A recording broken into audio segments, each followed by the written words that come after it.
يريدون دولة دينية، والله ما نريد دولة دينية ولا يريد أحد دولة دينية.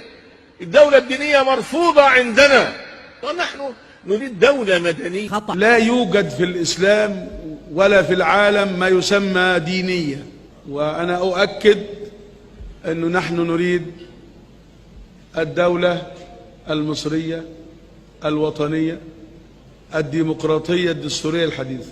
لا ننادي ولا نريد الدولة الدينية بالمفهوم الثيوقراطي، بمفهوم الحكم الإلهي، هذا انتهى ولا ينادي به مسلم عاقل على وجه الأرض. نحن نريد دولة مدنية وأنا أعلنها مدنية. بعض الناس ما يرى في أوروبا ولا أمريكا إلا السلبيات، لا، فيهم إيجابيات كثيرة، عندهم نظام مرور والتزام أكثر منا، احترام للوقت أكثر منا، فيجب أن نكون مثلهم. يا شباب، بعض الناس عايشين بعقلية وظروف القرون الهجرية الأولى، الفتوحات الإسلامية والخليفة الواحد العابر للقارات. الله يخليكم، هذه أمور انتهت اليوم في البشرية.